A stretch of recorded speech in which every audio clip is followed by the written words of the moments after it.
starting with page 1.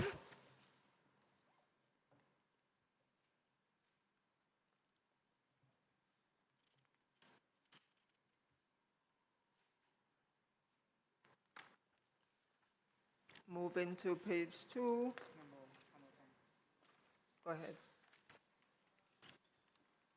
On the matters arising from the minutes, Part B, the 6th line that starts, Dr. Gordon explained that the master teacher category was used because they were the only persons. It's missing an S.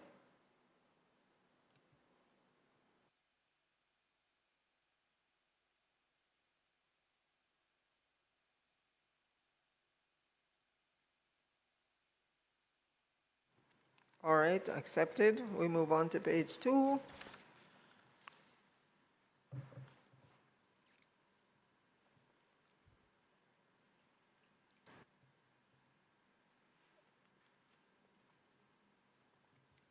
Page 3.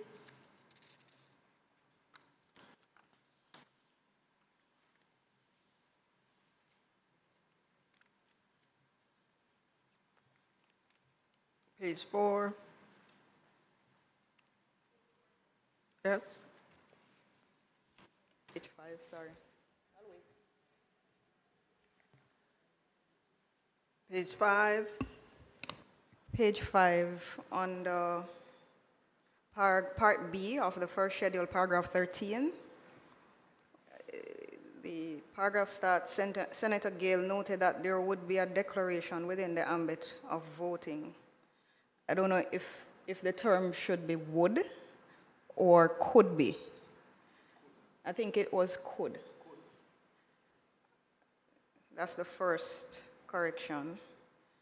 And I believe at the end of that paragraph, what has been captured was that the committee agreed that the disclosure provisions would be placed before the voting provisions, but I think we also agreed that the disclosure provision could sufficiently address the issue of voting. I think we had deliberated on that. So Senator Gale had a concern whether there should be a declaration separate and apart from the declaration, the provision made for disclosure as it related to voting, and we're saying that the disclosure provision would be sufficiently broad enough to cover the issue of voting, because you would still need to declare your interest at any point in time. So I believe that should be captured in the minutes.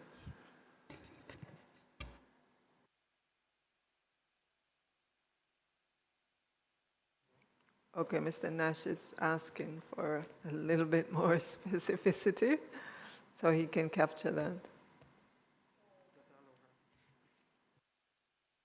So where it says the committee agreed that the disclosure provisions would be placed before the voting provisions, you can simply add, and that the disclosure provisions are sufficient to address the issue of voting raised by Senator Gale, or something along those lines.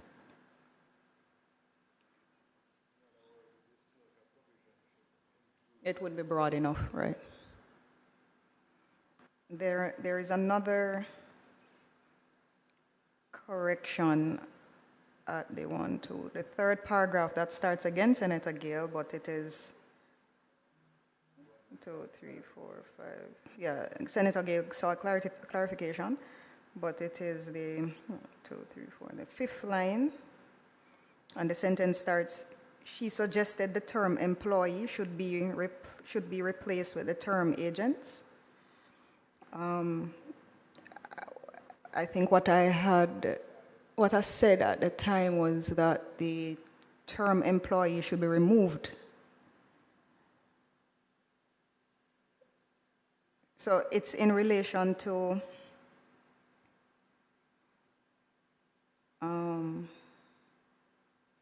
what's that paragraph again? Right, it was the indemnity. The protection of the PPCC members. And there was reference to the PPCC members as employees or agents. And I had at that time requested the removal of the term employee. So it's not really a replacement because the term agent is already there.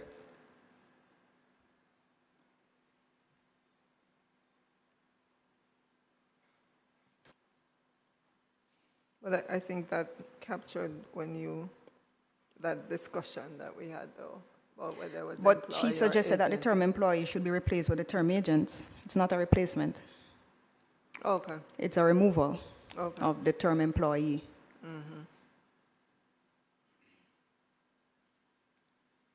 There's another query I had. It's the other paragraph that starts Mrs. Aldred, and it is the third line to the end, from the end, and it starts, she said that once both entities acted within their lawful duties, that the personal liability would obtain. I'm not sure if that is exactly what I said, because I believe what I said was that once they acted within their lawful duties, then the indemnity would obtain.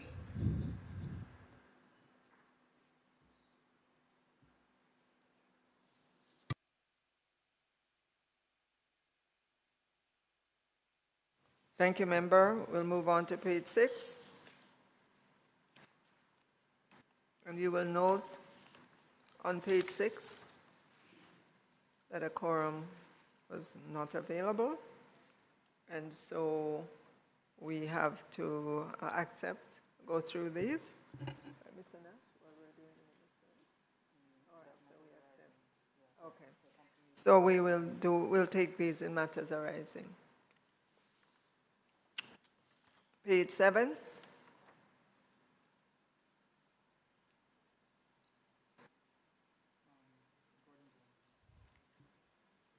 Chair, in relation to page 6, immediately after the sentence, the items for consideration, that section starts, Mrs. Gordon-Jones noted that there were supposed to be changed to was, and provisions should be provision. There was no provision for the council in relation to insert the, fill in, and insert of vacancies.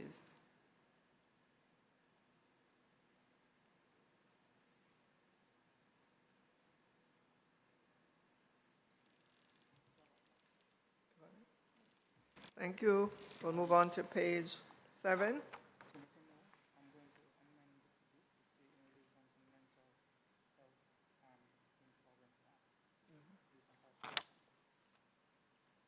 Okay, all right.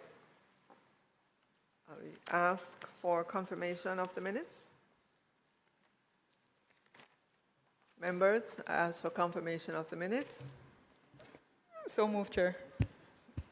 Seconded. Thank you so much. All right, matters arising.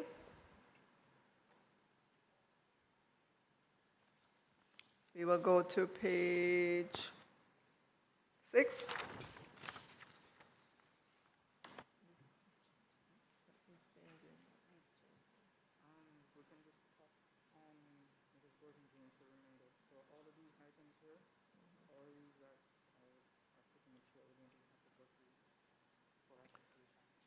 Mrs. Gordon-Jones, can I seek your help in just summarizing these items for which we need to confirm?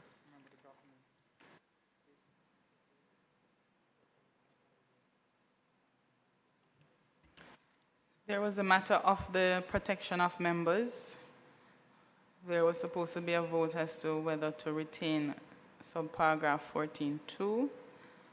There was also the need to consider the insertion of a clause for the filling of vacancies in the Part A of the first schedule. and also for the revocation of appointment of members under Part A of the first schedule. There was supposed to be consideration to adopt a similar provision in relation to the Mental Health Act and the Insolvency Act, as we have treated with the PBCJ. In relation to Part A of the first schedule, the matter of remuneration, we were to consider the removal of the term salary, and also in relation to the disclosure of interest, the matter of inserting in person or in writing, and also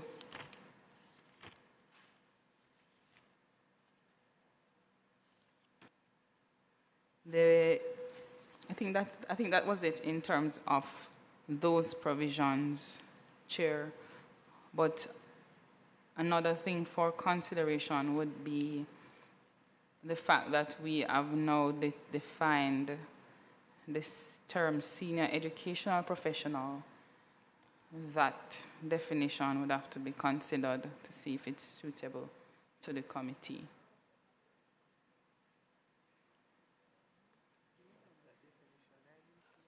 Members?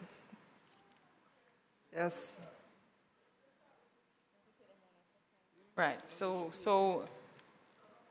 One so by the one. first please. one Yeah. is in relation to the definition. That's on page 21 of the new document dated October 3, 2023.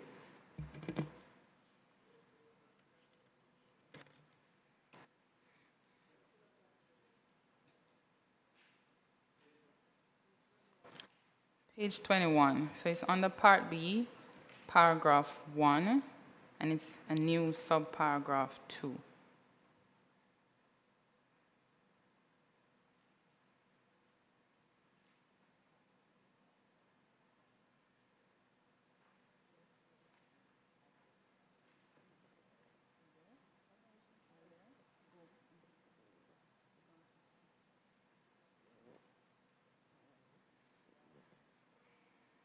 And the paragraph reads,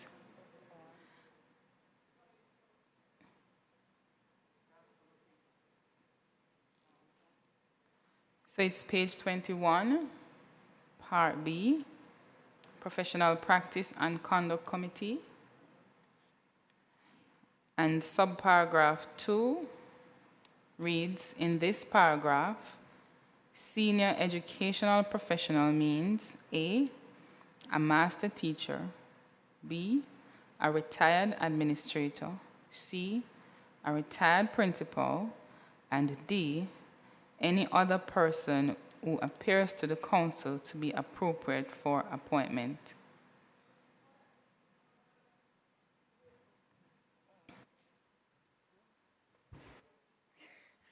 No, I'm trying to internalize that, the D. Any other person who appears to the council to be appropriate. Could we, at that subclause, include years of experience? Because I think we discussed something about 15 years the last time. So rather than just say any other person, the person must have at least 15 years experience. We can understand a retired administrator. Could we as well insert education in there, retired education administrator? Ah, Yeah. a retired educational administrator. Well, it says senior educational professional, so I would assume that the retired administrator must be from the education sector. But in relation to the experience that we discussed the last time, persons having 15 years or more experience, how do we capture that? Or where? Because you have any other person who appears. So the person could be a current administrator, current principal, but we would love for anybody who is current to have years of experience.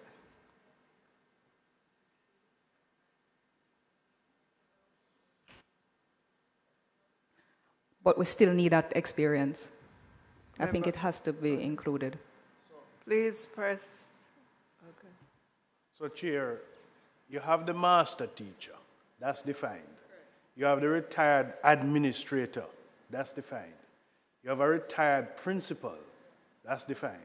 Now, this any other person who appears to the council to be appropriate for appointment is kind of subjective. It's wide. So what Member Hamilton would be suggesting is to kind of refine it to include that wherever you may go for that person has to have some level of experience. And maybe that's how the 15 years would come in.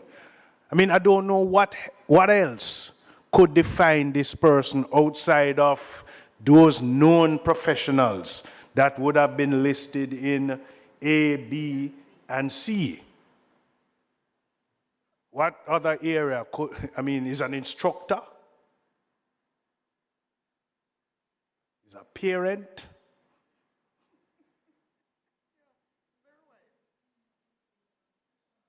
Well, senior educational professional. But when we start to say anybody else now, so the instructor could be a senior educational professional.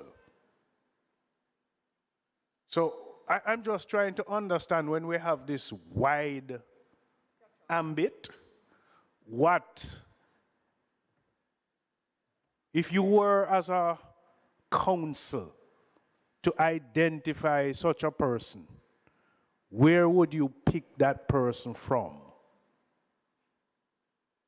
And just to refine it.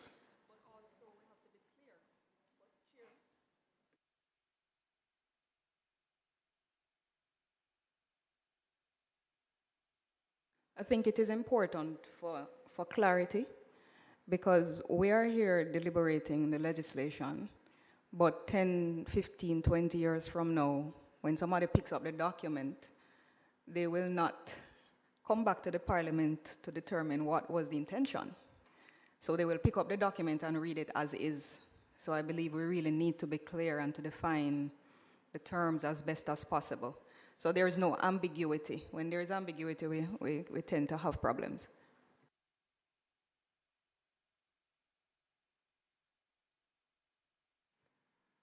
All right. So, they're conferring.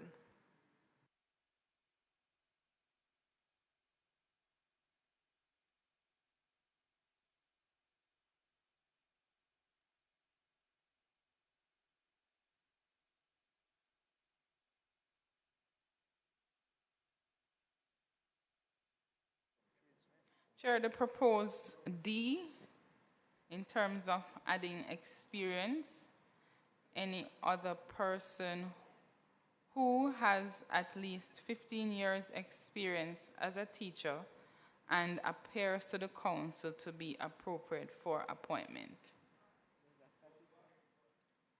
Any other person who has at least 15 years experience as a teacher and appears to the council to be appropriate for appointment.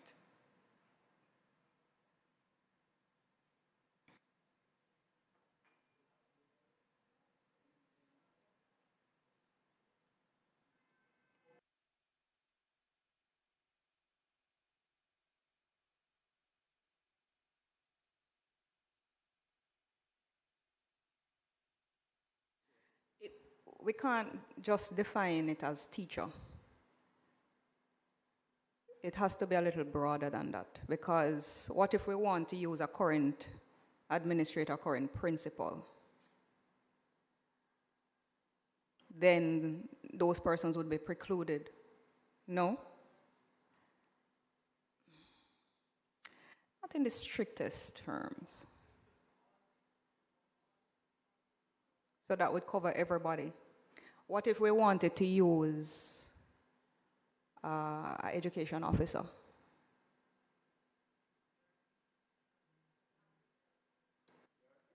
And they will be considered teachers for this purpose? An education officer? They're defined as teachers in this. Okay. As long as So education officers, they are not defined as teachers, but one of the requirements to become an education officer is for you you to. have to be a teacher for certain years. Okay.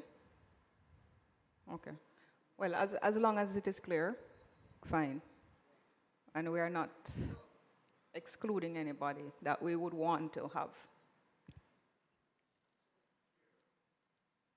There's a homogeneous trend that is flowing through this. A master teacher suggests experience and tenure.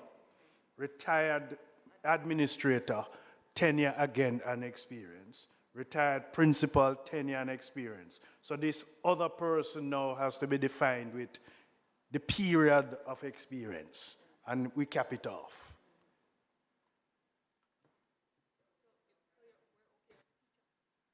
So I do have a difficulty with the teacher and the assumption of the education officer. It's just to and this is a person now that has some level of experience and seniority within the system, because that's what we're trying to achieve here. Not someone that is new to role or still in a development stage or still practicing early. It's experience we want for this particular role. So with that, I'm okay with it. all right. So committee members, we confirm? We confirm? The ayes have it.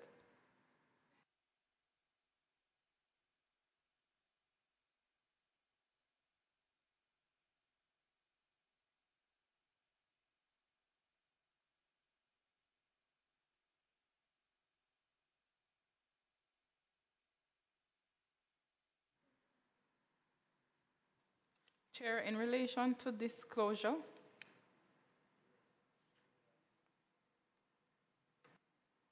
page 23,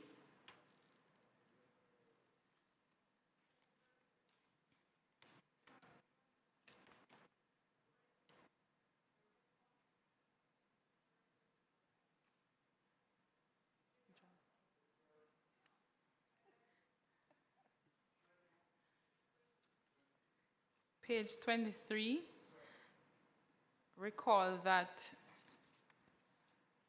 the committee had asked for the insertion of the disclosure that is made on the ground to be reduced in writing thereafter. And as such, there is a new subparagraph 3 under 12, which now reads, for the avoidance of doubt, a disclosure that is made in person shall be reduced in writing within 3 to 5 days of the disclosure that was made in person.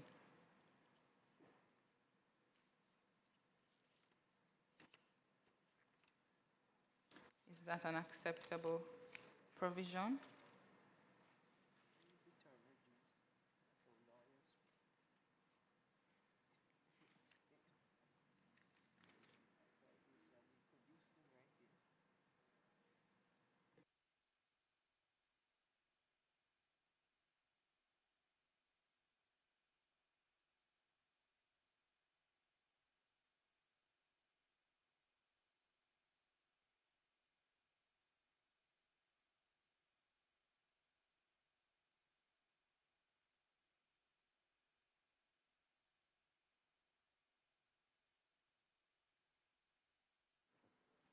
We're suggesting that we remove that was made in person at the end. I don't think we need it. So it says, for the avoidance of doubt, a disclosure that is made in person shall be reduced to writing within 3 to 5 days of the disclosure, full stop.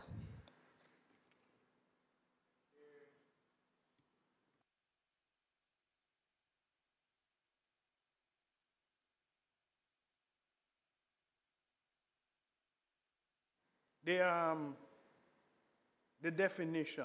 We'll start with 12.1. A member of the committee who is directly or indirectly interested in any matter being considered by the committee. Where you got that? From the protective disclosure legislation?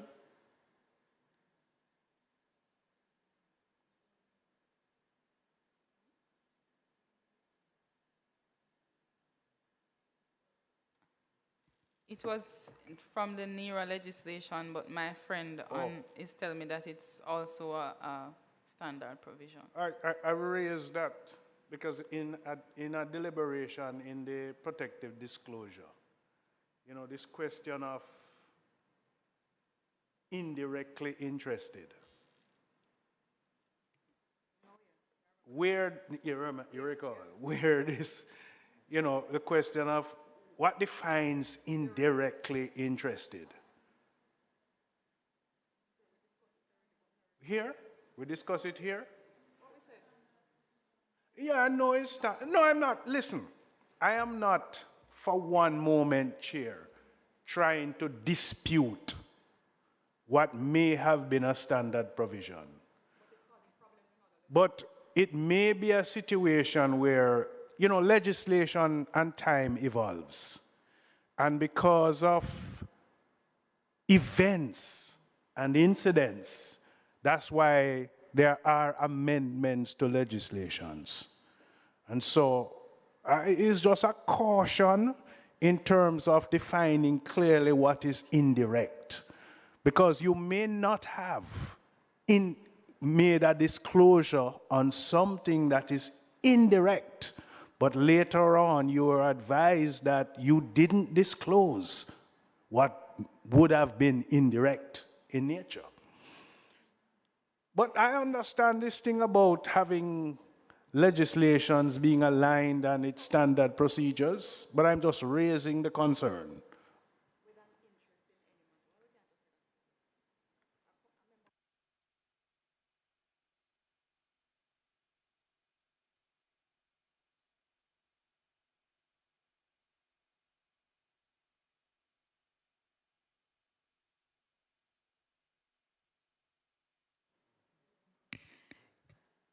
Is it possible for us to remove the directly and indirectly and just say a member of the committee who has an interest in any matter being considered? SG, could we get some guidance, please? So, yeah, whether it's directly or indirectly, and people don't have to ask what is indirect, because Senator Gale is correct. We sit on the protected disclosure, JSC, and it is a concern from practitioners. They have no idea what indirectly means. So we don't want to have that situation coming from this legislation as well. So if we can avoid it, that would be good.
Okay, all right. SG, would you be able to give a response to Member Hamilton?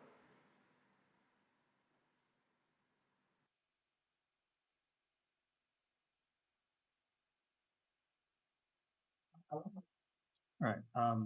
Yes, good afternoon, Chairman, members of the committee. We are not in a position to provide much guidance on the point at this stage, other than to say what has already been said, which is that it's a provision that's typically found in legislation in Jamaica. There would need to be some research into the point to see if it's been judicially considered or not. But at this point in time, we can't take it much further other than to say that it's not an unusual provision, which might not be helpful to the committee. But Okay, that's but we have position. noted, members have noted the issues that have come up because of that, and we want to provide greater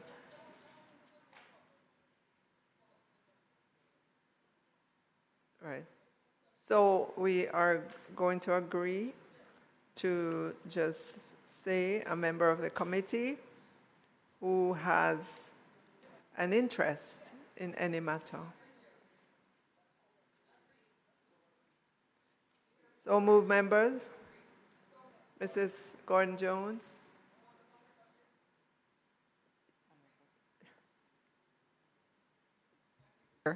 We agree.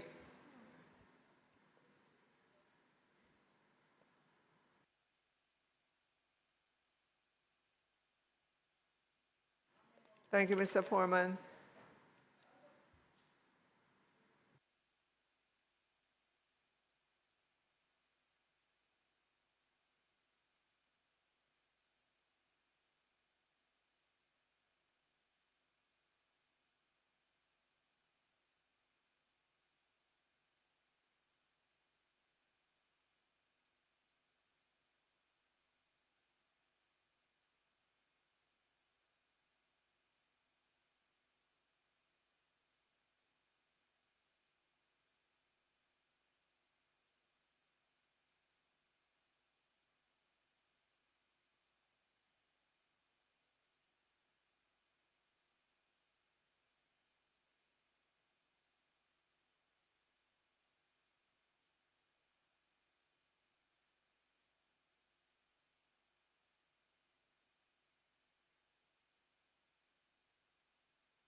For those online, members are having a sidebar. Members are consulting.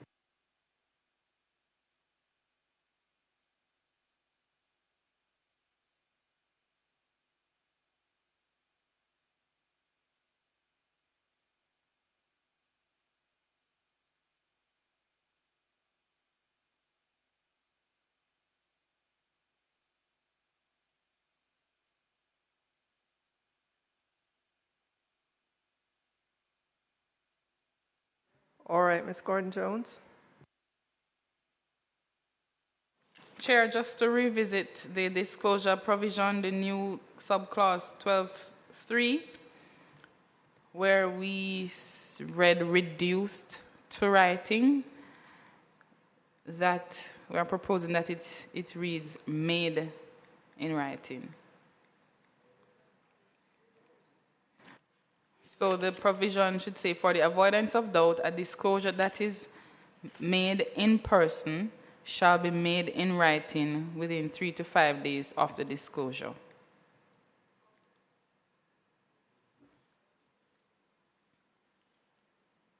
So approved. Protection of members. This 14.2, Chair, this was the provision that a vote should be taken to determine whether to keep the provision or remove the provision. 14.2 says where any member of the council is exempt. Let me read all the provision. No action, suit, prosecution, or other proceeding shall be brought or instituted personally against any member of the committee in respect of any act done bona fide in pursuance or execution or intended execution of the committee's functions under this act or any other enactment. 2, where any member of the committee is exempt from liability by reason only of the provisions of this paragraph, the council shall be liable to the extent that it would be if that member were an employee or agent of the council.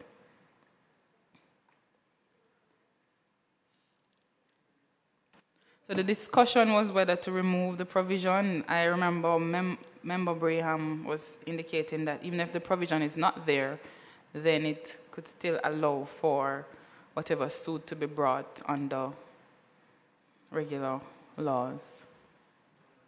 It passes the liability to the council. So I am for removing 2 and including a similar 4.1 for the Right, we have the done council.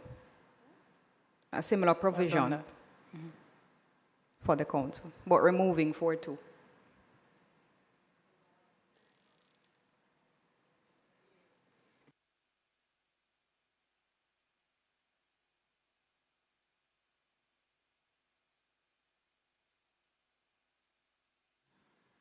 So members were saying to delete 14.2.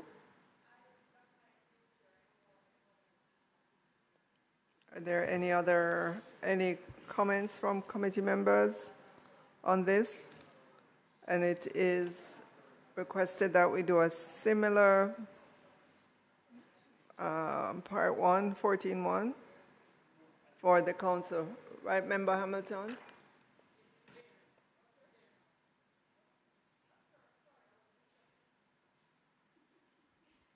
No, I was saying that for 14.1, is that the one that you would like for it to be duplicated for the council? So Chair, currently So, yes, and I Currently believe that it was already inserted. it was inserted, so it's for acceptance. Right. So we discussed at the last meeting that there was no provision for the council that we're putting in for the committee, and we believe that they should also have a protection.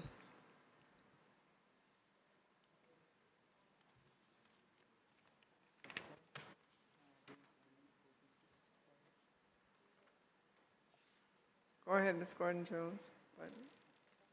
All right, can you just, recap for Mr. Nash what we have agreed? So for protection of members, the agreement was to remove subclause 2. For protection of members, and a similar provision that would remain under 14.1 that will now read as 14 only, is to be inserted under Part B for the council members, and that is currently inserted as paragraph 16 under that provision, under that part. So Chair, that would end the Part B matters. So the matters for consideration under Part A that we raised at the last meeting.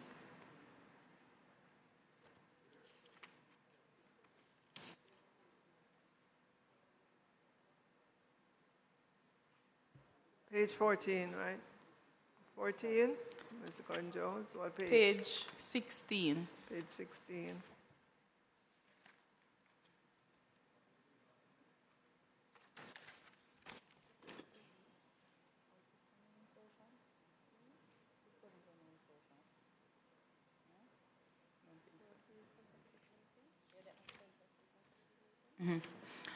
Chair,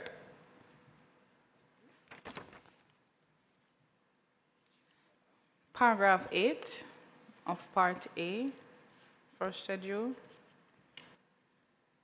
The amendment was made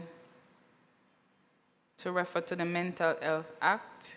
And so 8A says, the minister may revoke the appointment of any member of the council if the member A is suffering from a mental disorder as defined in the Mental Health Act, or if the member is by reason of ill health permanently unable to discharge any function as a member, and B, becomes bankrupt within the meaning of the Insolvency Act. Those were the changes for paragraph 8. So moved, members? Agreed, Chair.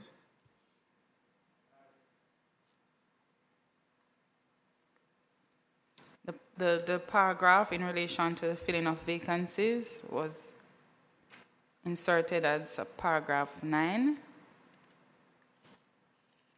and the other provisions were renumbered accordingly. And 9 now reads, a vacancy in the membership of the council shall be filled in the same manner and subject to the same requirements as apply to an original appointment of a member. So accepted, members?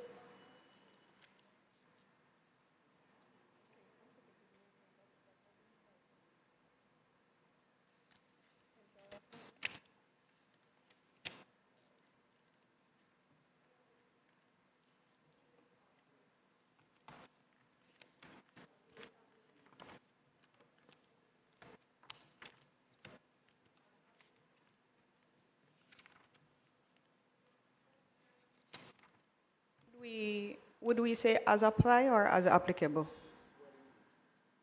What's the correct use of the word?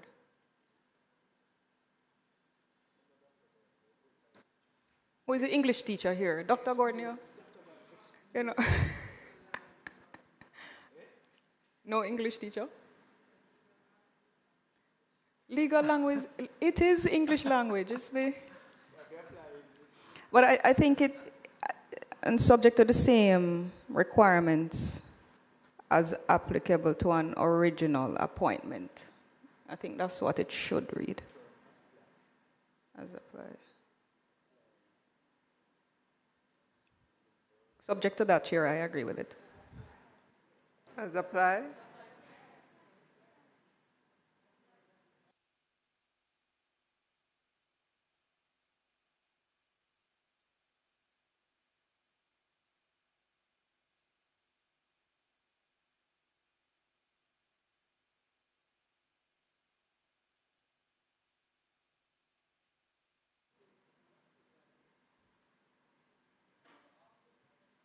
You guys want to be on the record?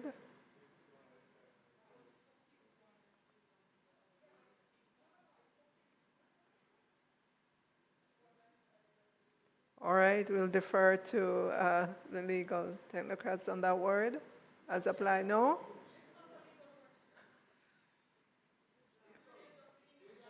Is it drafting? Is it drafting? We'll accept the drafting. Of the drafting. Yes, we accept the intent of the drafting. All right, carry on, Mrs. Gordon-Jones. All right, just to be sure, the clause is accepted. Mr. Nash wants me to confirm. Yes. Chair, in relation to temporary appointment, just to go back at clause 3 of the same part A, page 15. Temporary appointments in relation to the council members.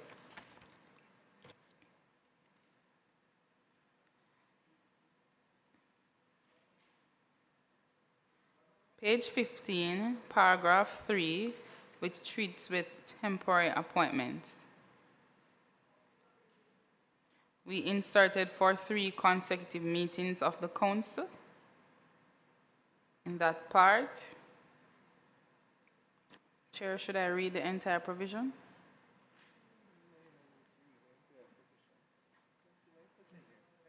The minister may appoint any person to act temporarily in the place of any appointed member of the council in the case of the absence or inability to act of the appointed member for 3 consecutive meetings of the council.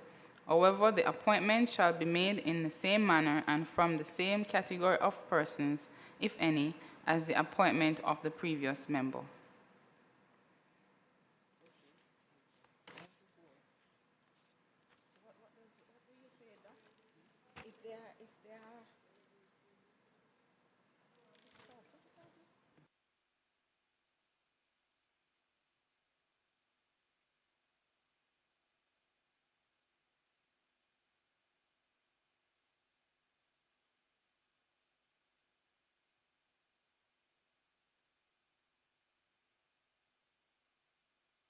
Yeah, Chair, so you're dealing with a situation now where you are making a temporary appointment.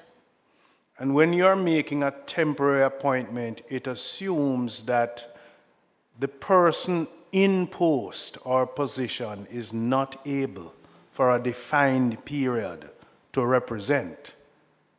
So what 3 meeting does, it assumes that it's a small window. Yeah, it is.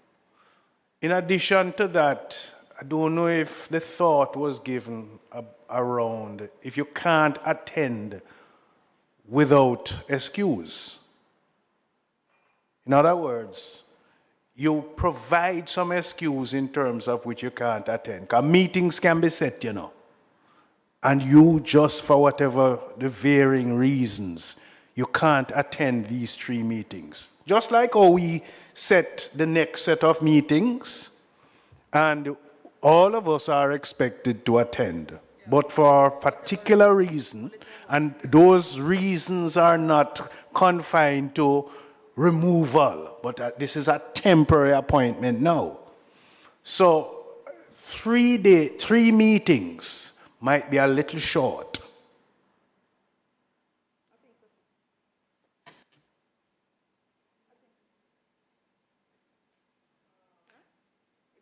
But this would mean that the appointed member would know ahead of time that they're going to be absent? The 3 consecutive meetings? Not necessarily. I mean, it's when you get to the meeting, you find out the person is going to be absent. And first meeting, and then the next meeting, you find out they're going to be absent, and the next meeting they're going to be absent, because this is 3 consecutive meetings. So Member Brown is unavoidably absent because of illness. Right. And he would have missed by now 3 meetings. Yes. These are, you always want to indicate what is not planned for. Right, but what I'm asking is, at meeting 1, you don't know that there are going to be other meetings at which the person would be absent. So how do you appoint somebody to act?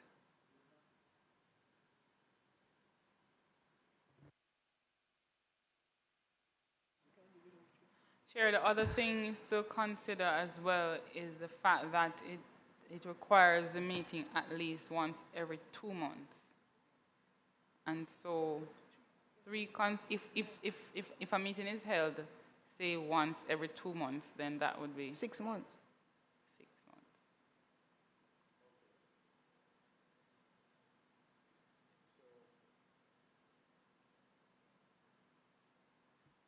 You see what I mean? Yeah.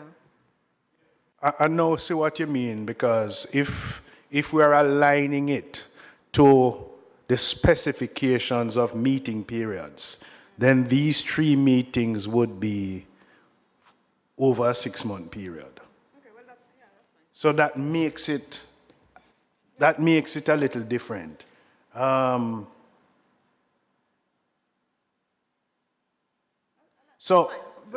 But what I'm saying, member, is that the 3 consecutive meetings, we only are going to know that after the fact. Right. But in Chair. the meantime, there would be a vacancy. Yeah. All right. Does this assume that you're making the appointment when? After the 3? After the 6 months. After the 6 months? Yeah. The temporary appointment is after the 6 months.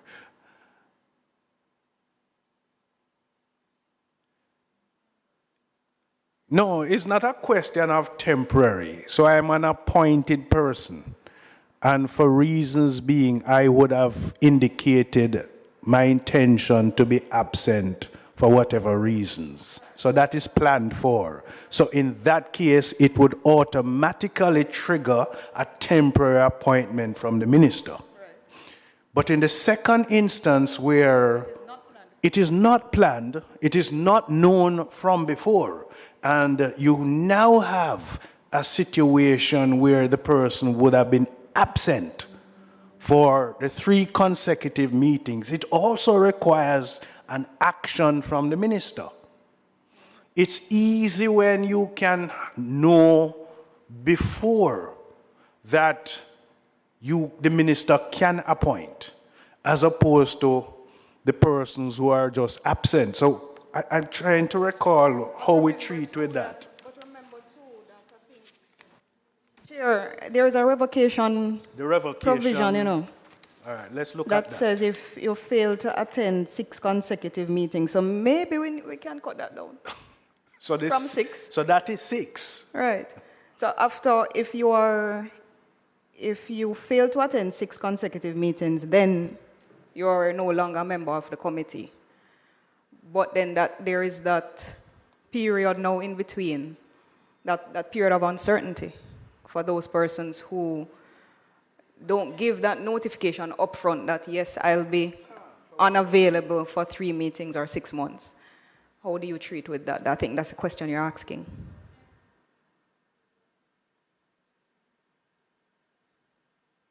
You know what? Yeah, but you would appoint the temporary person. So the chairman, I think what the chairman is trying to, the mischief is you don't want for there to be a 6-month vacuum without appointing a temporary person. So if anything, well, if we need to cut down the window, since the meetings are supposed to be every 2 months, then maybe we can go to 2 meetings.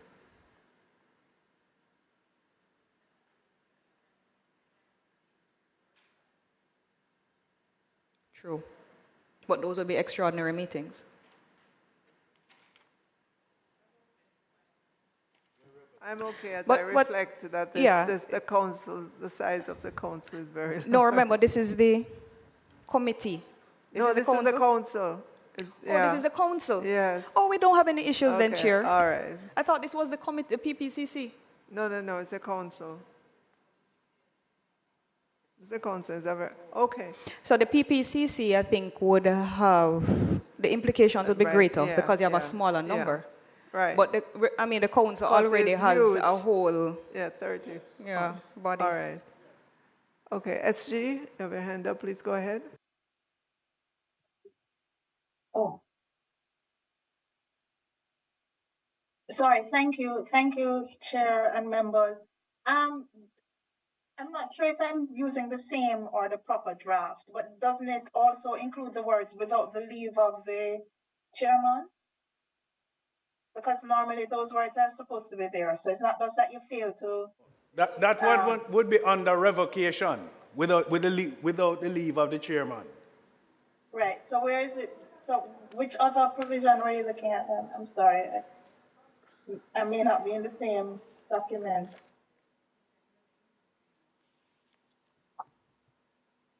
But are you saying that the one that you're looking at, I'm not sure, just says fails to attend meetings and that's it?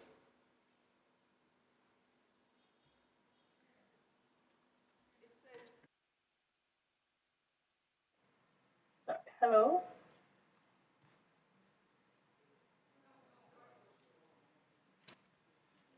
Sorry, I was asking SG, Chair. the technical staff is looking at it. So revocation is paragraph 8. It says fails to attend 6 consecutive meetings I don't have that either. of the council or any of its committees without excuse or reasonable explanation. That is in relation to revocation, but the clause that we were discussing is the paragraph 3, which treats with temporary appointment.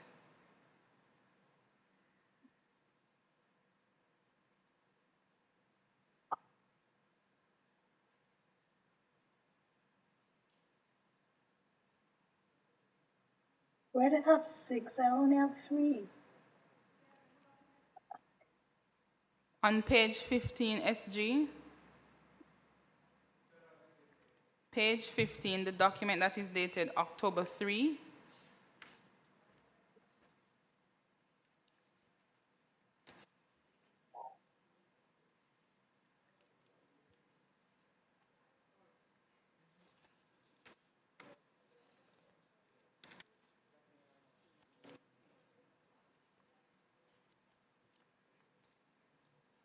Sorry, yes, I'm not. Which clause which paragraph are you in? paragraph Temporary 3, temporary appointments under part A. Right, so I'm saying my understanding of when we speak about persons missing meetings, it's usually when they are missing meetings without the approval of the chair. Because if you know you're going to miss a meeting, what you're supposed to do is send an apology and get the approval of the chair. And that's the provision I'm sort of accustomed to. It's not just that you've missed meetings.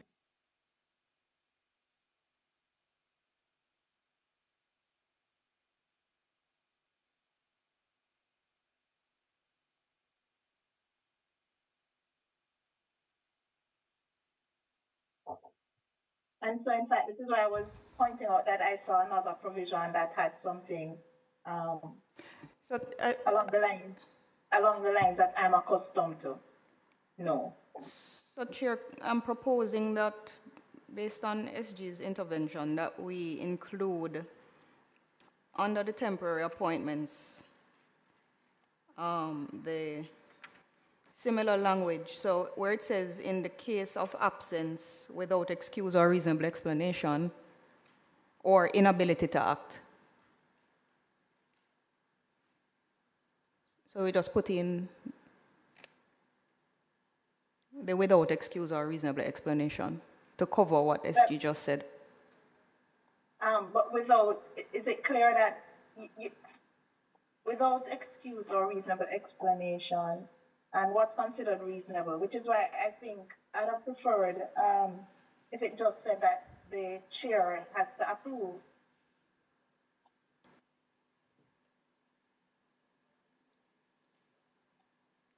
But what if the chair So doesn't approve? who accepts? No, but that is usually, so that is the standard.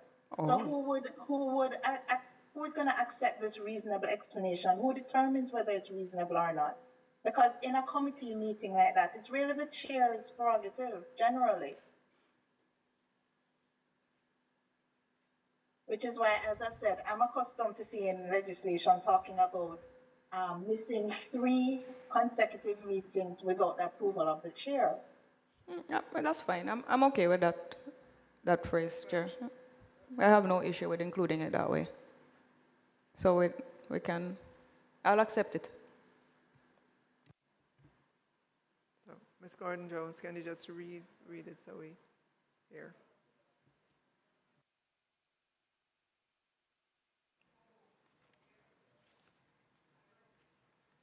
Chair, in terms of temporary appointment, based on what SG indicates, it's the absence would have to be without the approval of the chair.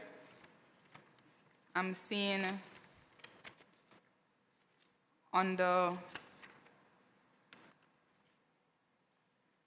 So revocation, paragraph 8,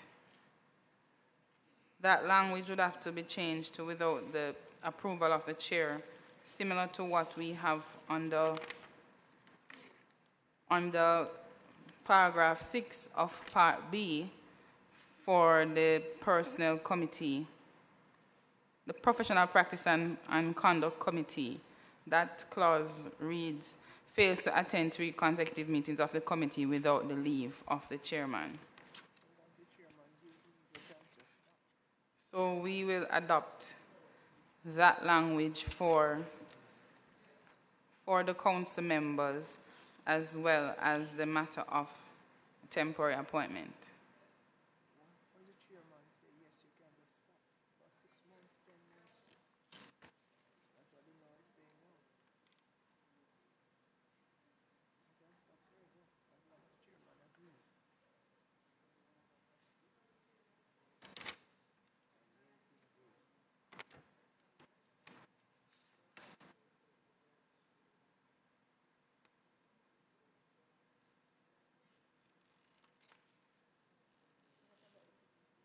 All right. Go ahead, Ms. Gordon-Jones. In relation to remuneration, Okay, hold on. So we accept the change. Okay, good. in relation to remuneration, the term salaries, page 18, paragraph 12 of part A, first schedule.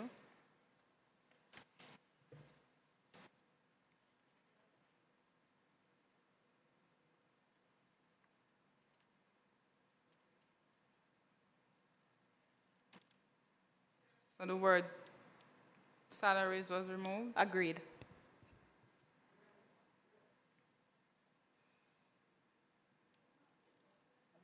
Paragraph 13. So approved.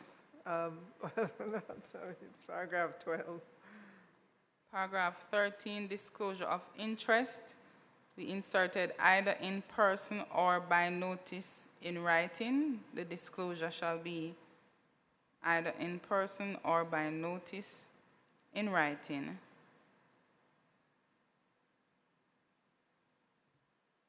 So approved, members. So would we adopt a similar approach for the directly and indirectly here? For the? Directly and indirectly. Yeah, at 13, the disclosure of interest. For uniformity.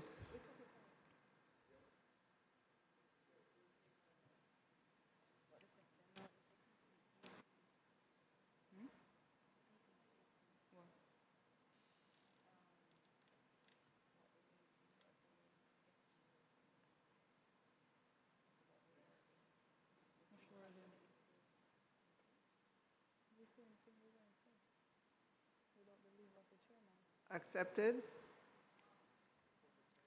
Also, 13.3, Uh-huh. we inserted after made by notice in writing. Those words were inserted after made by notice in writing. And the new paragraph, subparagraph 4, for the avoidance of doubt, a disclosure that is made in person shall be made in writing within 3 to 5 days of the disclosure.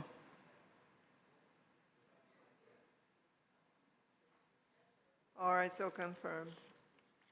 SG, please go ahead. Thanks.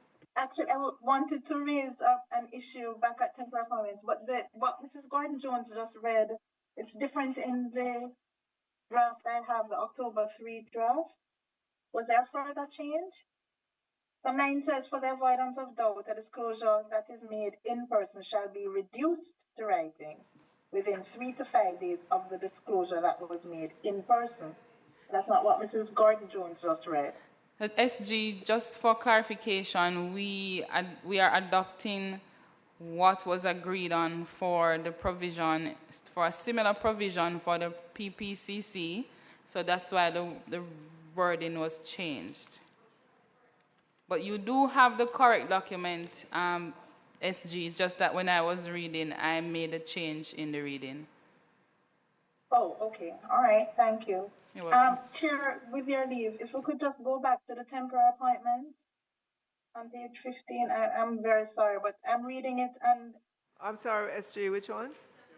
temporary appointments. Temporary It's on appointment. page 15. So I see that the words for 3 consecutive meetings was inserted, but I'm not clear what this provision is actually saying. Is it that you have to wait for the person to be absent for 3 consecutive meetings before you can appoint someone? Yes, SG, because this is a council, it's a huge council. So for one person to be absent, we're just giving the latitude over 3 months. You don't always have to act on it, you know. So the whole point of the temporary appointments is if you think there may be some issue with quorum or so on, it says may, that it's not a shall. It's not a shall. Not mandatory. And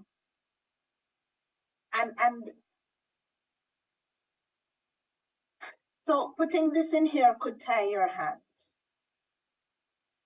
You could have a situation where the person has only missed 2 meetings. But that's okay. But because of the nature of the business, remember you have different persons on with different skill sets. Right, but remember we have a very large council.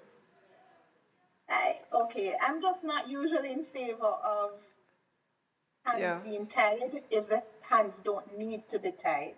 And I'm saying that this is not a mandatory provision. There is discretion. So you could determine though that you don't need to appoint someone because they have been absent, but you could determine that, you know what, because of what may be discussed at the next meeting and you are advised that someone may be missing, you may want someone in place. I'm just saying that sometimes there are scenarios we can't even dream of. And I find that this is tying your hands. And as I said, I am not usually one to, if you don't have to tie your hands, why would you? But just a suggestion. Thank you, Chair. SG, I understand what you're saying. And this would have been more specific for the committee because the committee has a smaller number and the representatives of the committee are specific in nature. But the council, we have established a council that is almost 50 persons, is it? Yeah, almost, very close. Very close to that. So if someone is absent, and quite likely there may be absenteeisms of that nature with that size and number, yeah? I could understand and I appreciate on the point of the committee that risk of exposure of being hand-tied. But I don't know for the council. Just a thought though.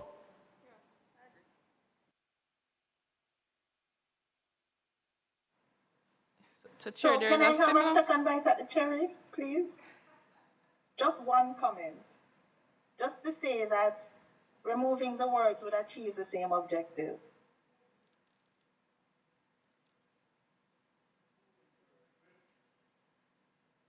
Removing which word, SG? For 3 consecutive meetings. Because, no, what this is saying is that by the time it reaches 3 consecutive meetings, it's almost as if now the minutes start to me. That's why I said I wasn't even clear on how to interpret this provision with the insertion of these words. Is it that the minister's discretion can only be activated after the 3 consecutive meetings? My point though is what's the objective? The objective is that it may be necessary to have to appoint someone to act in place of someone else. Yes. You can achieve that same objective if the words are gone. And it's you have 2 points of absenteeism, that which you can provide prior notice to the chair, But you have the other one where you might be absent for a defined period and the chair wasn't notified. But True, but you don't, but remember now, the minister doesn't have to act. Minister doesn't have to act. Persons can go missing and the minister doesn't have to appoint someone temporarily in their place. That's why I'm saying it's not mandatory. yeah.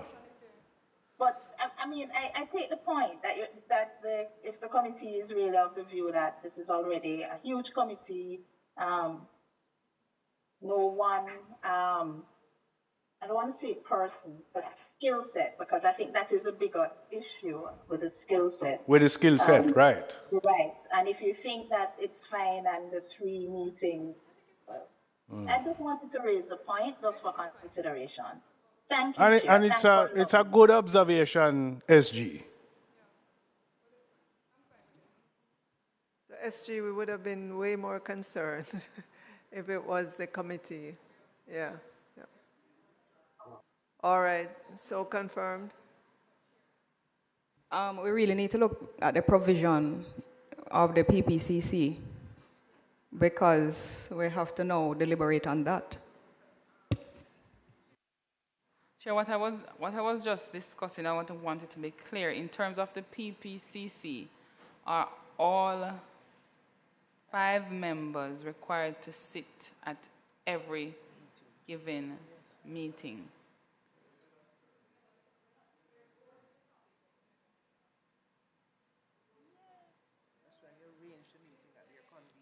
I can recall that it says that all 5 must sit at each meeting based on the skill set.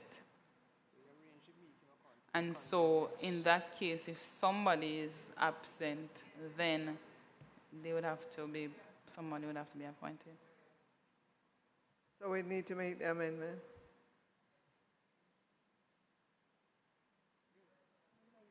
And then in that case, it would not be discretionary. It would have to be shall.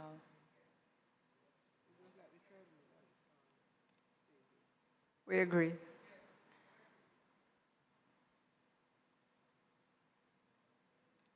So for the PPCC, on page 21, paragraph 3, I was a little distracted when SG was speaking, so forgive me, because we were discussing the removal of 3 consecutive meetings.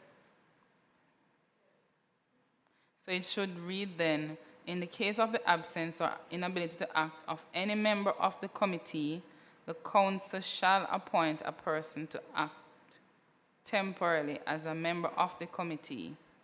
However, the appointment shall be made in the same manner and from the same category of persons, if any, as the appointment of the previous member.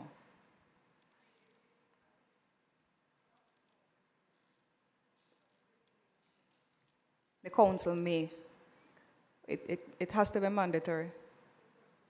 No, she said may. No, council may appoint. No, this you is said the for council the shall. PPCC. No, what did you just read? Because I see. I read it as shall. Oh, you read it as shall. Okay. Good afternoon. Good afternoon, Chair. This is Nadine Wilkins. Good afternoon, Ms. Wilkins. Please go ahead. In the case of the PBCC, I'm trying to understand why are we mandating that the appointment be made? I think it should be made. A lot depends on what the meeting is about. It is not, if they're going to have a meeting and a person is not going to be present, it may not necessarily be a meeting where you must appoint somebody in their stead.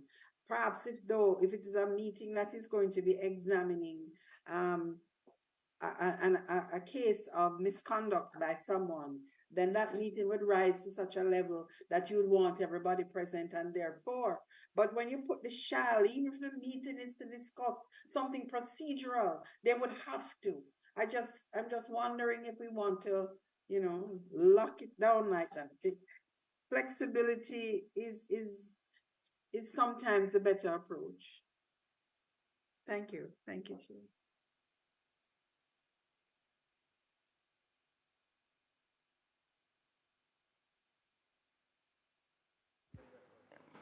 So, And this is Chair, in the case, based this is on a based on PBCC I'm Ms. speaking of, just to be- Wilkins' intervention just now, so are we saying that we don't want all 5 members of the PPCC to sit at the same time? Because we have to decide what we want to have the desired outcome. So if we're saying we'll have a quorum, 3 of the 5, fine. But if you want all 5 persons to sit at the same time, it cannot be that it is discretionary. If somebody cannot attend, then we have to find somebody else. So what do we want is my question.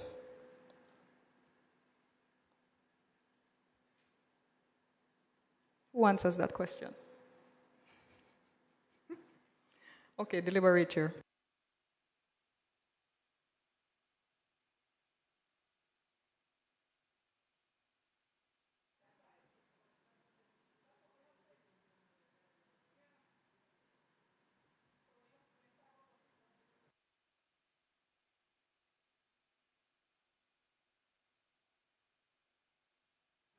Right, and if they, So the tribunal, the tribunal has 3 members. They have to sit because they are specific in nature. You have the employer rep, you have the employee rep, and you have the chairperson. This is so defined in terms of specifics again. And we would have said and committed that all 5 would meet. So if we say all 5 would meet, in the event of an unavailability of one, then the meeting can't take place. And you don't want that. The other thing is that if you are hearing a matter, there has to be some consistency in hearing that matter. And it's a little difficult when you are going to be replacing someone when you have started to hear a matter. You would hope in this, that people make themselves available for this specific component of the legislation. So it is when it has gone to where someone just can't, then you may have to replace, you have to replace. Yeah? But this one calls for consistency in nature of application. I agree. If you're on this committee, you have to be committed. Yeah.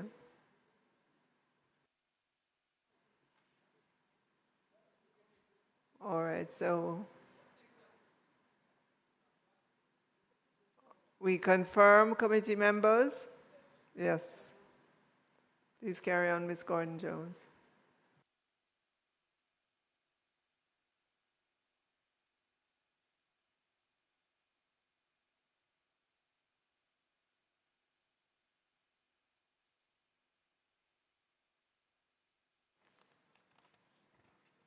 Just to confirm in relation to the temporary appointments for the council members at paragraph 3 on page 15, we are also removing for 3 consecutive meetings of the council.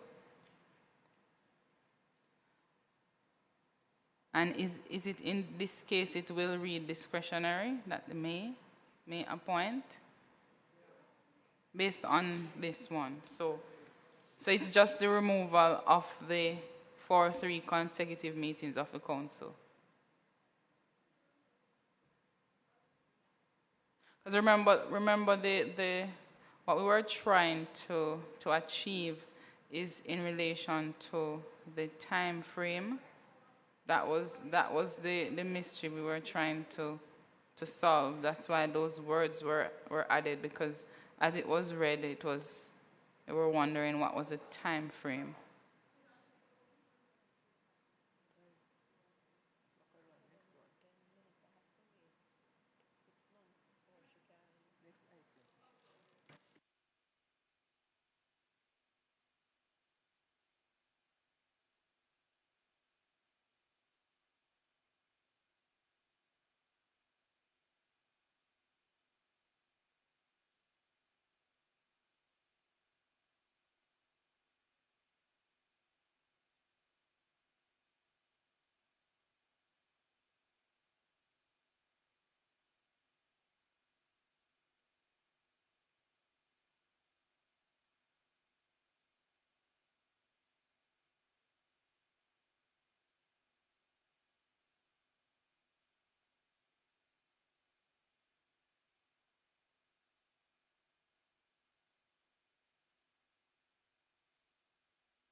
In terms of temporary appointment, just to reread for the committee members, the minister may appoint any person to act temporarily in the place of any appointed member of the council in the case of the absence or inability to act of the appointed member without the approval of the chairman of the council.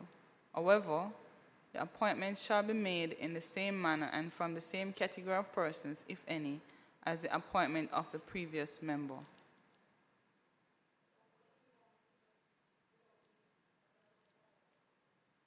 Without leave of the chairman.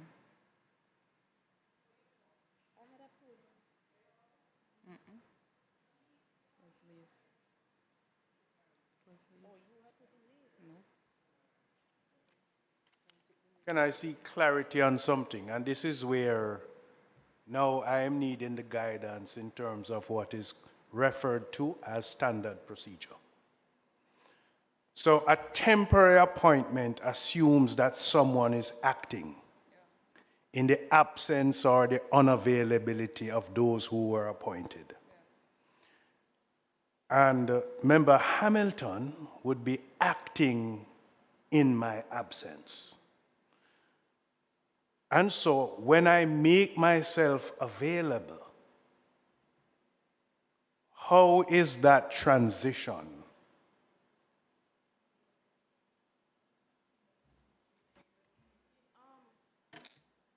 Because I'm now available, and so I expect and anticipate that Member Hamilton's temporary appointment will cease. Will cease.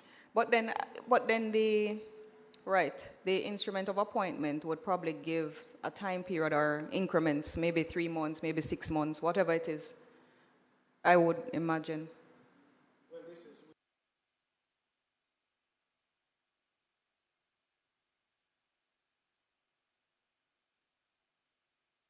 This is where you may not want to imagine. What is a discretion?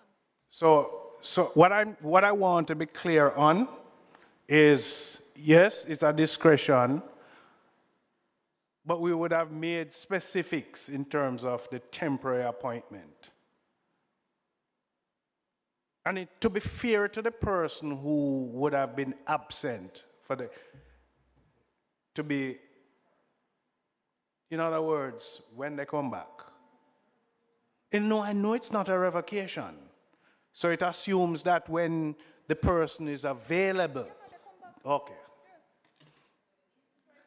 I saw it somewhere else where the person who was temporary there became permanent and now move.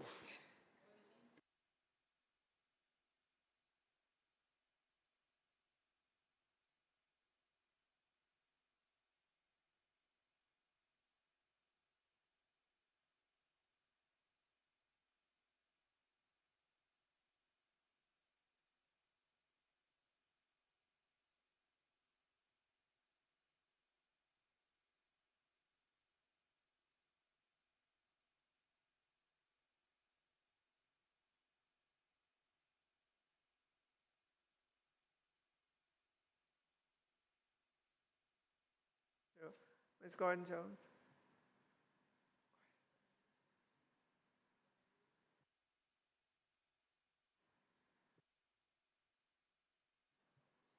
All right.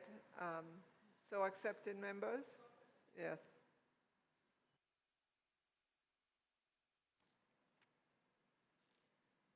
Chair, I think that will bring us to the end of those matters arising.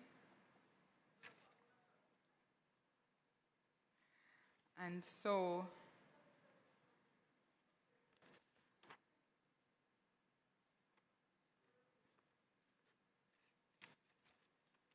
the next matter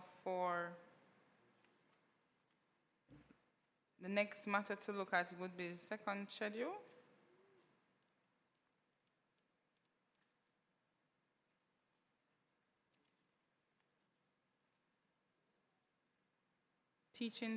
Second schedule, teaching support services provided by nurses, counselors, coaches, laboratory technicians, and other professionals who support teachers in the delivery of teaching duties. 1, health services. 2, behavioral services. 3, career services. 4, laboratory services. 5, technology services. 6, coaching services. 7, social services.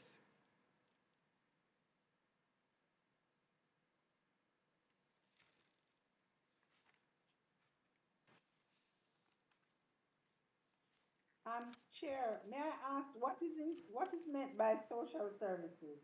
What would social services be? What would be social services in this context? I'm trying to wrap my mind around it. It's sort of imprecise.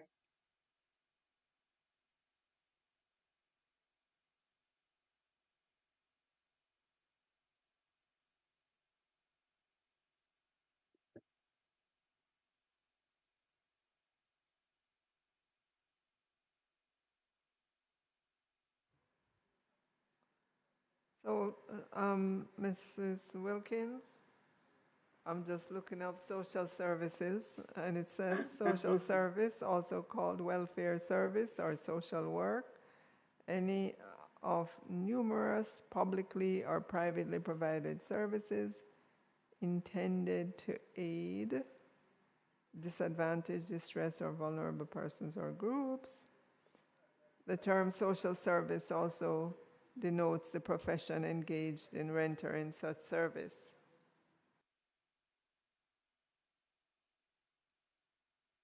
And that's applicable to primary and secondary schools? It could They're be early childhood as well. They're in a teaching context? Yeah, it could be along the Okay. spectrum, early childhood, primary, secondary. Yeah, practitioners, caregivers.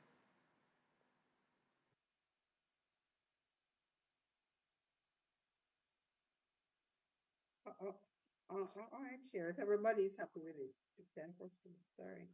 Thank you, Ms. Wilkins. Ms. Gordon-Jones, please carry on.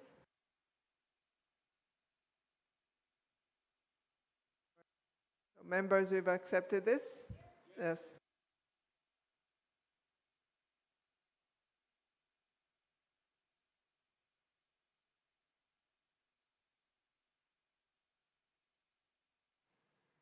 Chair, I have moved on to the document that speaks to items for finalization to be taken by the Joint Select Committee. It was the issue of the police record. Chair, you indicated that it was settled, but from our recollection, it was not.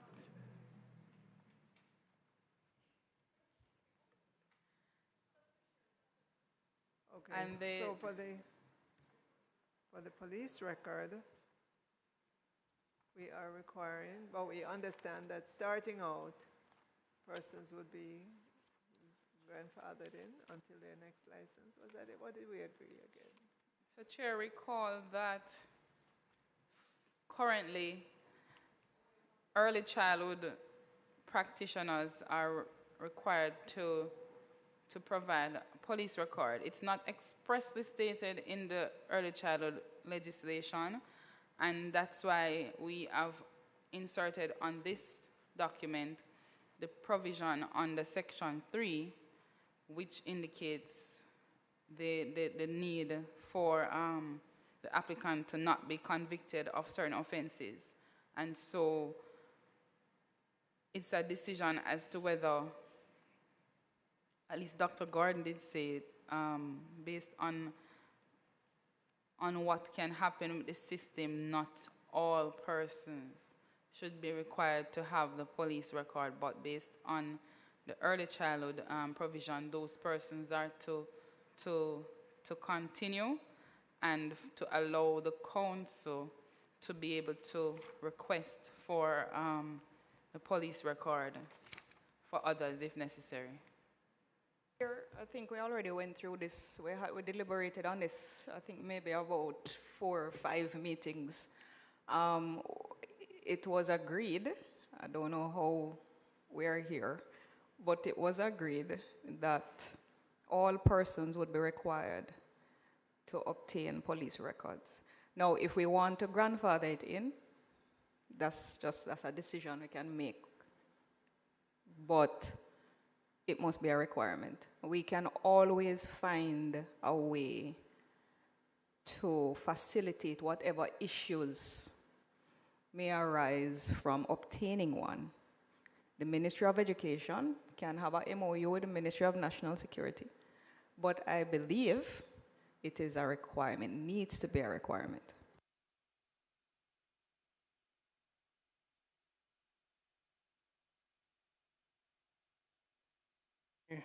Let me understand this grandfathering, just to be clear. Those who are now in the system would be grandfathered until their next application or renewal. And at an appointed date, because that renewal can take place at different dates, but an appointed date, everybody who is new to the system would be required. As I prefer to have a wholesome approach rather than you leave it to a council to identify or select who. Because to give a council that prerogative can be a little exposing to risk. And someone may claim, how could that person be exempted? Why is that profession exempted? So it's better we have it all inclusive in nature rather than we start to give authority. That's my thoughts.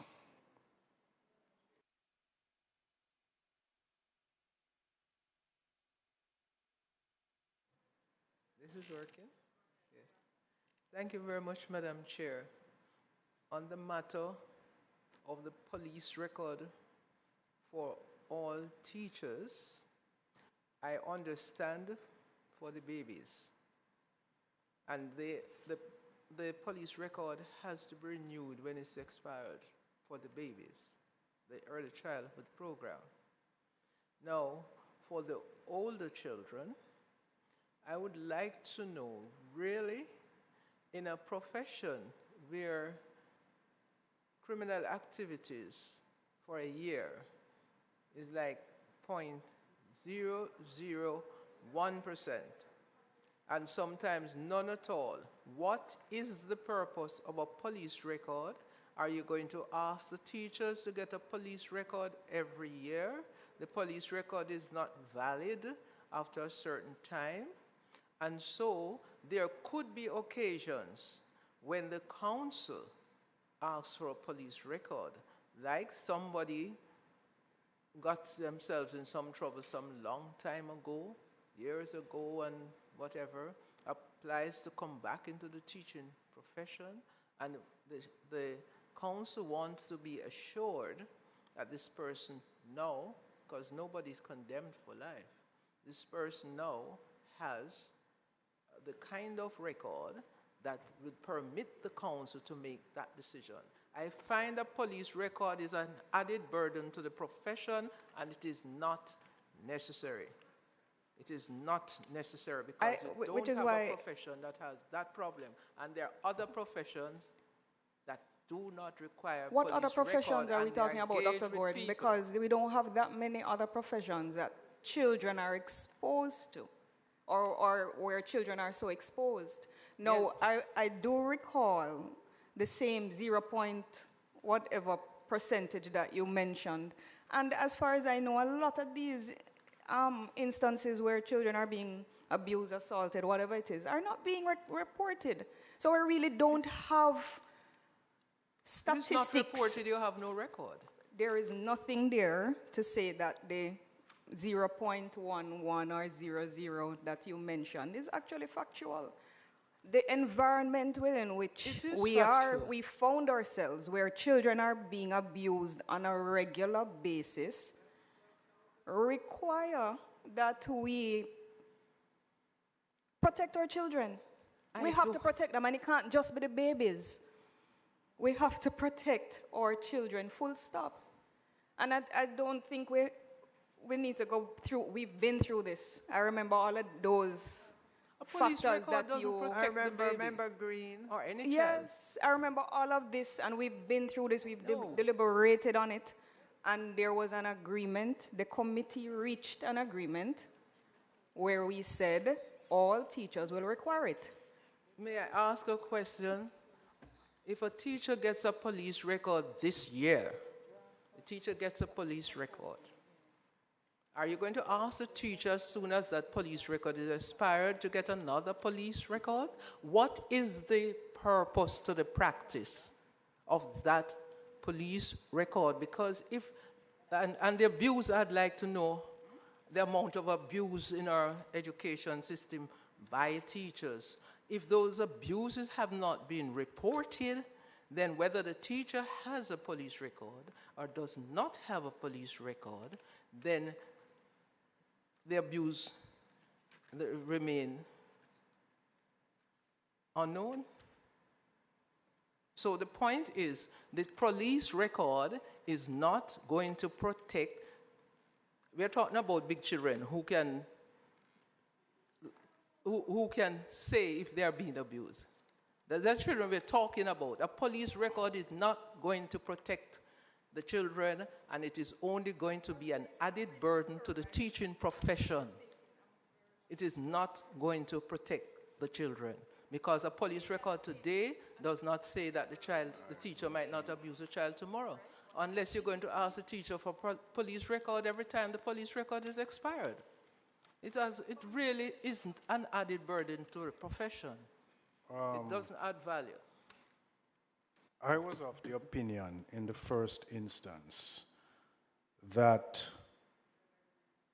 what may have triggered this, and this is my opinion, is that you have those at the early childhood level that there's a requirement for them to have in their possession a police record and for it to be renewed annually. Now, let's ask ourselves the question, if that prescription had placed a burden on them. It's a requirement. It is a requirement. And in some instances, Dr. Gordon, you have some children who might not be able to defend themselves. That's a reality. What this is asking for, and I'm trying to understand what exactly is the added burden. Because if these teachers may have to go somewhere else, and there is this requirement of application, it won't be viewed as an added burden. The other point I want to make is, when the council would have to ask for it, it suggests that the council would have to already be aware that someone would have acted inappropriately.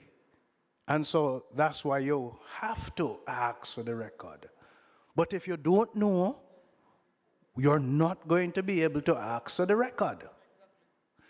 But in this case, the application of a record in a standard gives the protection of the profession itself.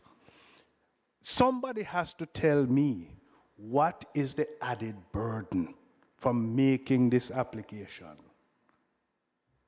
on an annual basis. I don't know. So until I can, and I'm open to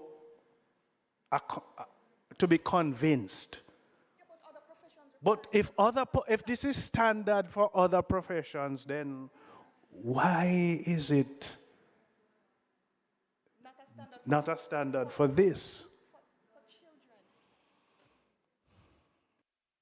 Members, with their, as Chair- you said, who is that? Sorry, Member Cuthbert, go ahead.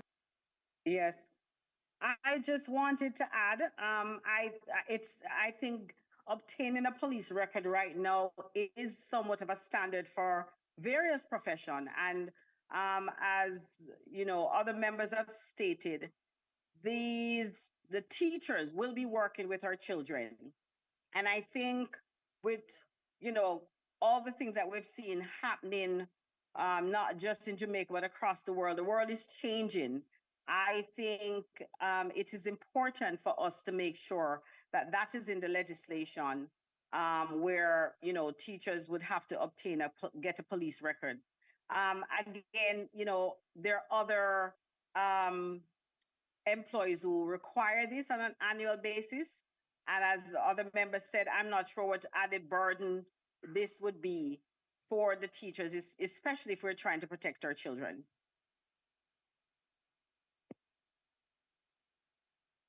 Police record. The nurses don't require police records to deal with sick babies.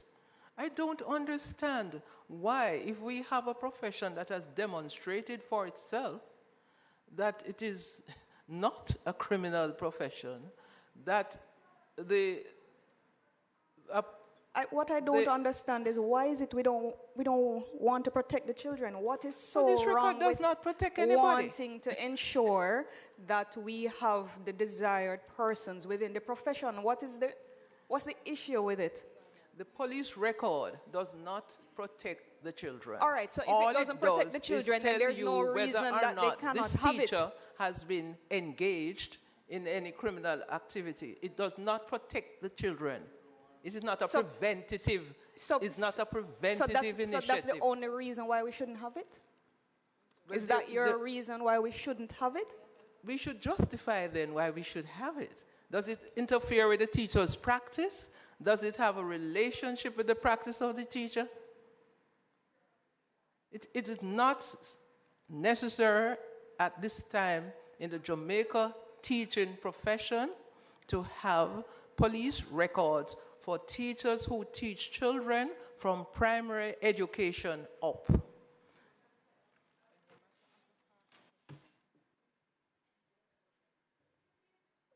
We decided on this. We had significant discussion on this. Yes. Senator Green as well, yes. Minister Green and all of that. Members, Dr. Gordon, we hear your reason.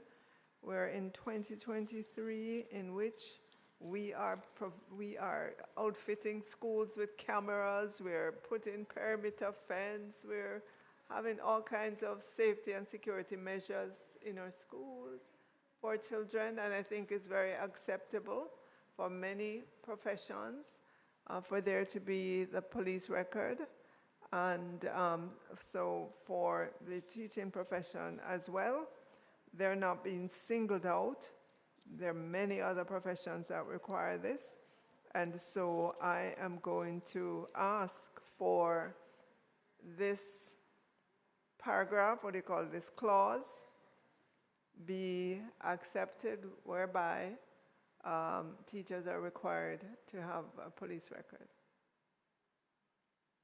Chair, I am for teachers being required to have police records. I am for it. I don't know, Senator Gill?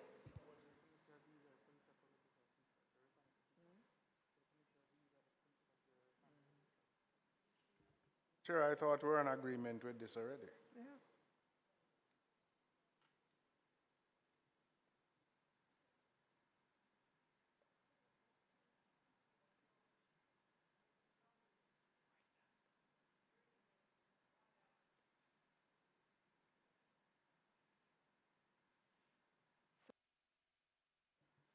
I know. So moved, members.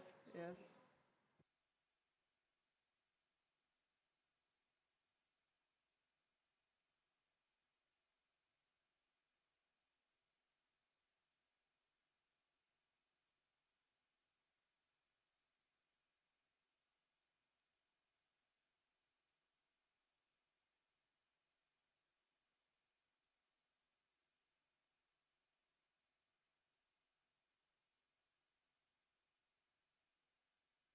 second. Ms. Gordon-Jones, is there anything else before Member Hamilton leaves?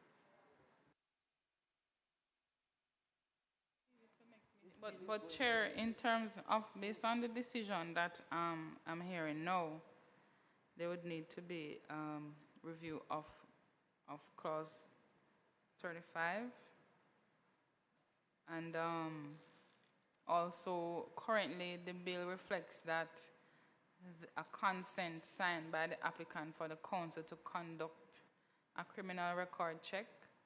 The council cannot conduct the criminal record check in for the teacher, and so those would need to be looked at. So those provisions would still need to be looked at to delete as necessary and reword.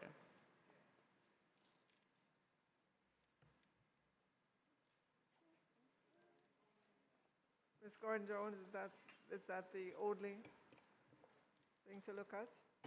when we No, come Chair, back? there are a few other there- items on the document that I started to read regarding the police record, just that was the first item on the list.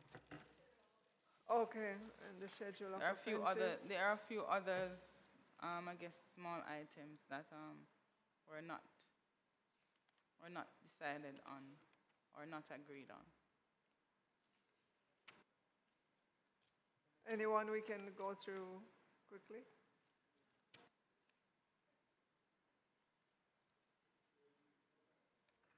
So the other item would be in relation to the terms paraprofessional, teacher's aide, and teacher's assistant in the legislation. The question was whether the term paraprofessional should be removed from the substantive provisions of the bill, as the bill is not seeking to regulate such persons, and exclude the term in the definition of teach, to show that paraprofessionals are not required to be registered, licensed, or obtain an authorization to teach. And the proposal is to remove the terms paraprofessional, teacher's aide, and teacher's assistant. And in doing so, we'd have to also redraft B1 of the definition of teach and refer to a person instead of teacher's aide or teacher's assistant. So accepted? So accepted. Well, it has to be redrafted, right? Yes. So we will provide that at the next meeting. All right, so then, thank you, Ms. Gordon-Jones. Member Hamilton has to leave, and so we're going to stop here. Next meeting, October the 19th at 2 p.m. What's the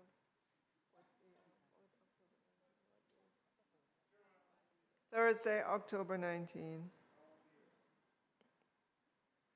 All right.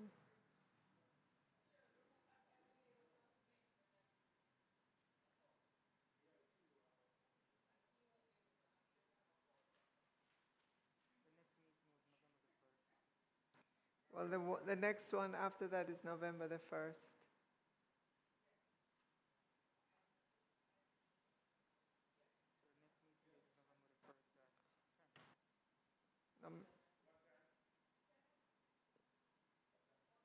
November the 1st at 10?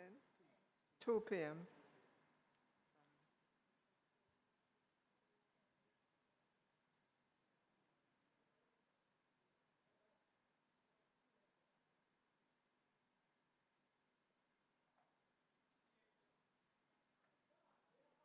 Huh? Okay, okay, for the other members, our technical team, November 1st would be our next meeting at 2 p.m. Will the technical team be available?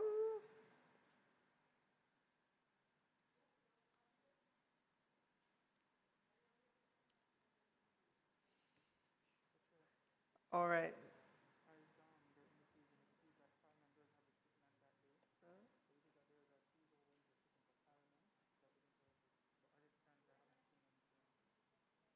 So the first. All right, so let's take it.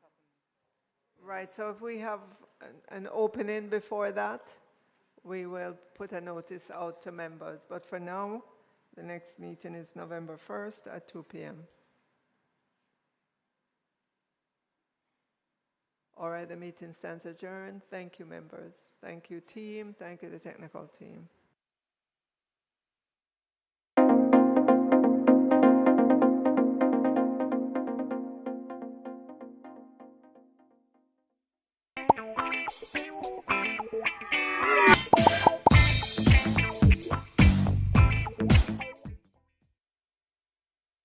This is the Aedes aegypti mosquito that spreads the Zika, chikungunya, and dengue viruses.